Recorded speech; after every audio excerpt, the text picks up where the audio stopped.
She roots for the Bears. She's little and she swears. She eats pizza in bed.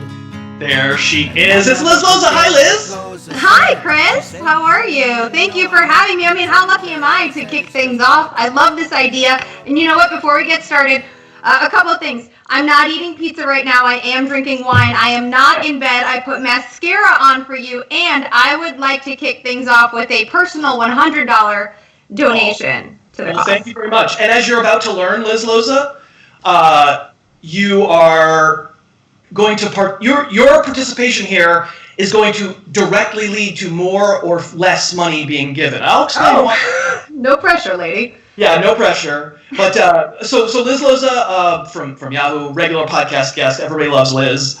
Did we decide whether you're allowed to swear? I mean, I think you said that S word was okay. But that was okay. What word? What word? The S word. No, what word though? Shit! Ah, we broke the seal. We did it. We broke the seal, Liz Loza. You swore.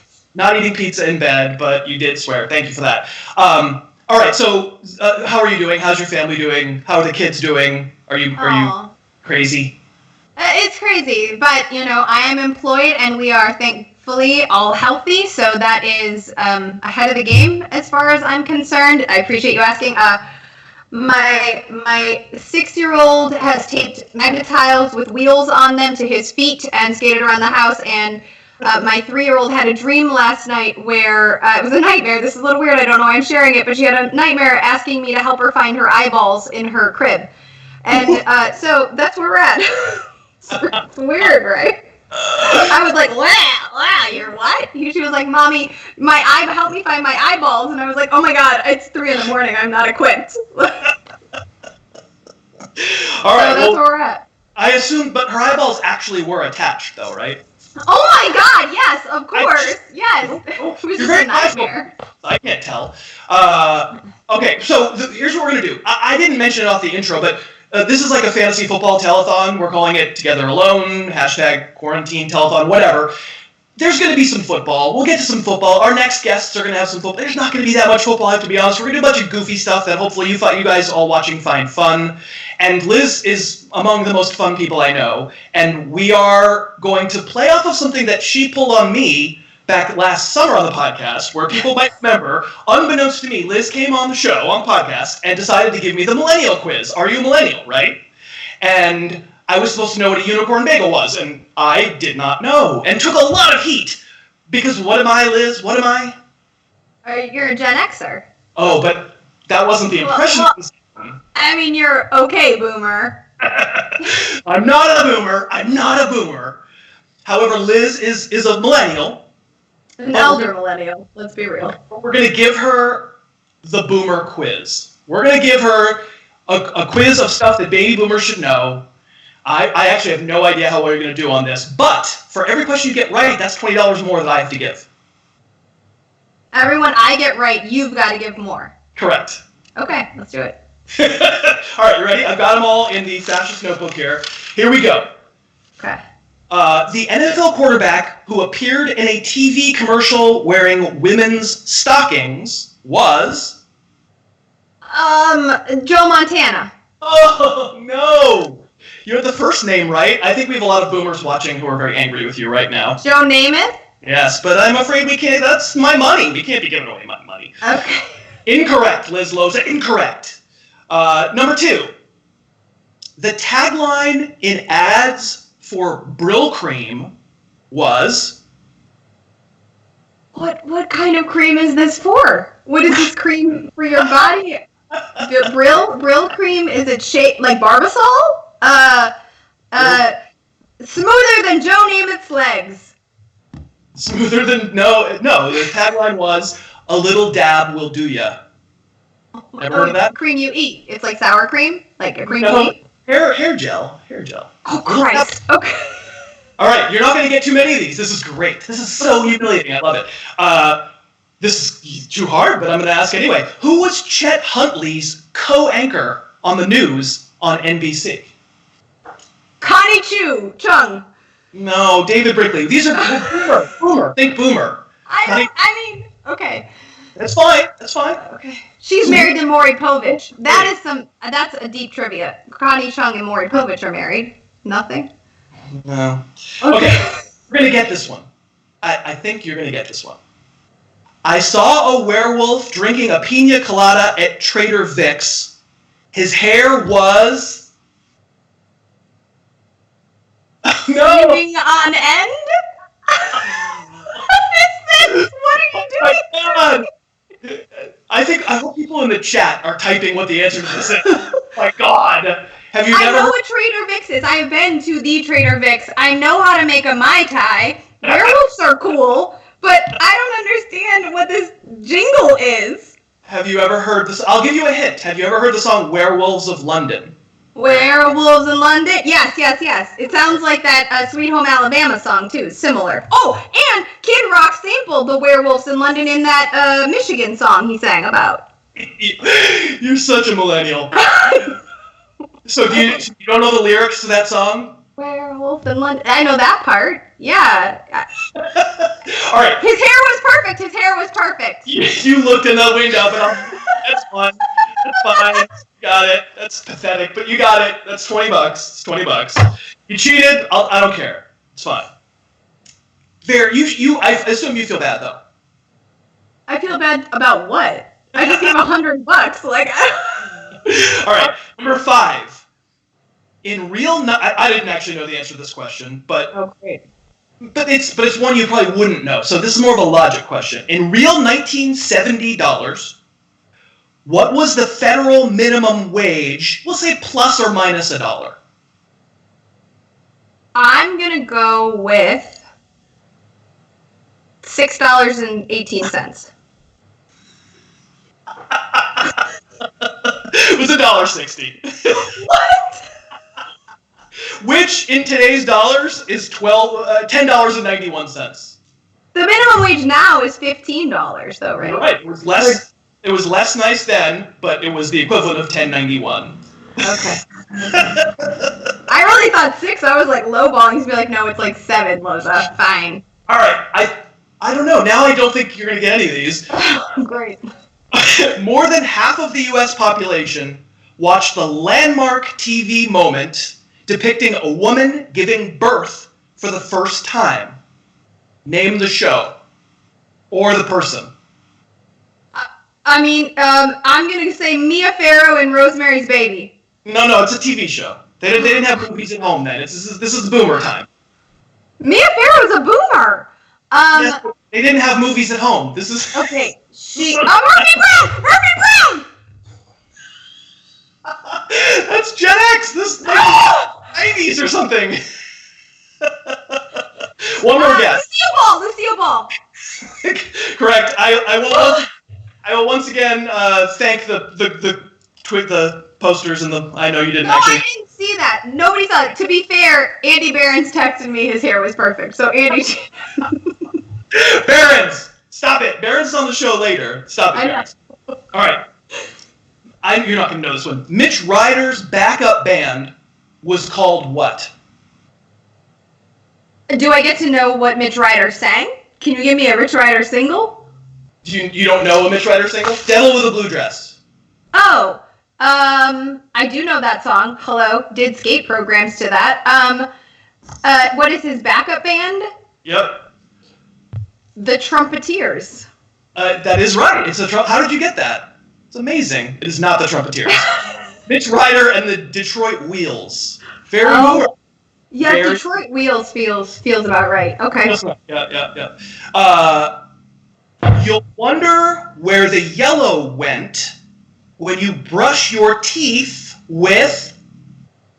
Polydent? Oh! No. It's close. You at least understood that I was trying to get to a rhyme, so your millennial brain works that well. Not charcoal toothpaste, apparently. It's still a brand. Still a brand. These days, it's an old fogey brand that the boomers like, but... Sensodent? Polydent? Polydent sounds like dentures, which, now would probably be good for boomers, but... But back then, they didn't have those That's in right. the house yet. Yeah.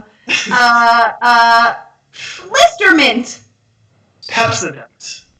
What the hell is Pepsodent? That's not a brand anymore. Still exists, absolutely. I guarantee you. Pepsodent still exists. All right. This is horrible. There's no chance. All right, so here's what we're going to do on this one.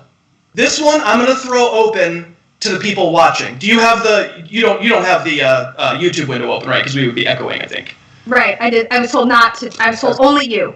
All right, so here's what we're going to do. This one is, everyone can help Liz out with this one, everyone who's watching. Type it in the chat answer. Dave Hewitt will tell me who gets it right. Tell me what the answer is. I will text Dave Hewitt what the answer is. Dave Hewitt, thank you for moderating. I am texting him what the right answer is, because the Leave It to Beaver question. Have you ever seen one episode of Leave It to Beaver in your entire life? Yeah, Nick at Night.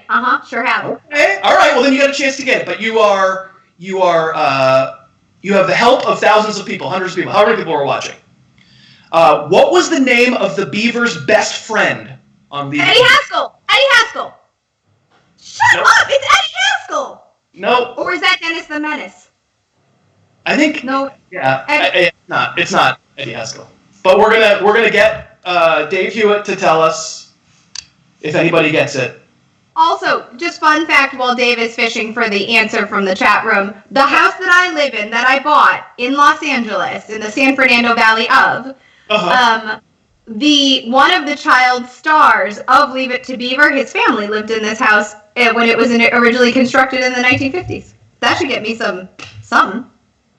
All right, no one's got it. No one has said it yet. Oh, now we got it. We got it. $20 extra. For the people in the chat room, the answer was Larry. Larry was his best friend. I don't know. Larry. I did pick these out. This wasn't like I tried to find all the various boomer ones. I tried to find like sort of medium. All right. How about this? Off-board question, because I think you'll get this one, and we'll make sure we get the donation higher. What's the name of the 1969 music festival for free peace and free love? Woodstock. Yeah, Liz, you're a boomer. All right, last one. All right, you're not gonna know who this person is. I don't know who this person was. I'm not a boomer. But okay. Activist Jack Weinberg. You ever hear of him? I never heard of him. All the boomers out there are going, I know Jack Weinberg. He famously advised that his followers should never trust anyone over 30. Yeah.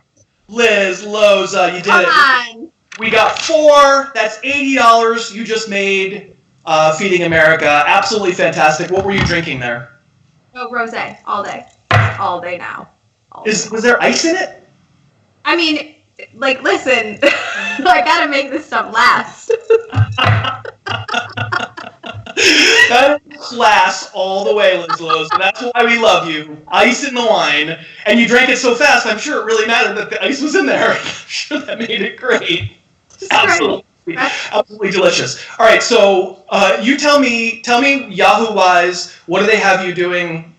This is going to be the end of your time here momentarily, but it's been worth it. What are you doing? Because there's no sports to cover. Oh, we're still doing a bunch.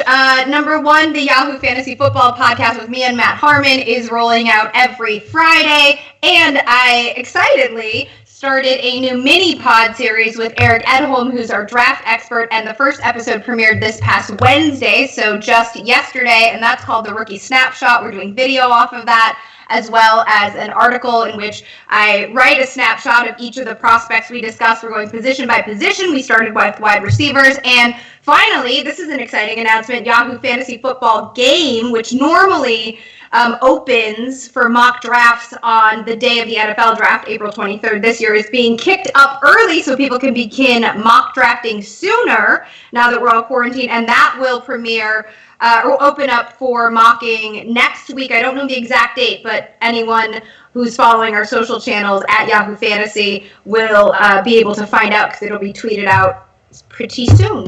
I thought that was going to be like 5 seconds worth of plugs. That filled like 3 minutes, Liz. Way to go. Oh, I'm working. You did a very good job. The last part I was going to add, what was I going to add? Oh, yeah, I mean, just generally speaking, we're being goofy and we're being. I don't want to take everything totally. If you want to just say, there's a lot of people watching. If you want to say hi to folks. And, yeah. I like this community, the fantasy community, has always, and actually before this whole COVID thing really broke open, Chris and I had lunch. He came to the Valley and had lunch with me, and we talked specifically and at length about how our community is one of just the biggest hearted, kindest, most generous people. And I just feel very thankful in this time to be part of this community. Y'all are family. I appreciate all of the walk-up music, the engagement, the DMs, the tweets, the messages on Instagram, the highs. Like, thank you for letting me be a part of this, Chris, and thank you guys for always engaging and making the world feel a little bit smaller in a time where we are reminded of exactly how small it really is. Amen. I appreciate you doing it, Liz. You're great. You're the best. You're like the last person who I saw in my actual life before all this happened. I think probably. Like, I don't see any humans anymore. I saw the lady at the grocery store the other day, but otherwise, the last time everybody's been asking, like, what's the last moment of normalcy? And for me, last moment of normalcy was having lunch with you. So I can't wait till we get to do that again. Thank you for doing it. I appreciate it. And you know, you're great. I love you. Thank you, Chris. I love you too. And I'm excited to watch the rest of the show in real time and be in the chat too. Thanks, guys. Okay. She's not a millennial. She's not a boomer. What is she, Liz Loza? But she's definitely not a boomer. Thanks so much for watching. Please, please, please smash that like button, write a comment, tell us who else you'd like to see us review film on, and of course, best of all, please subscribe to our channel and then click that little bell above the subscribe button and you'll be notified whenever we post a new video.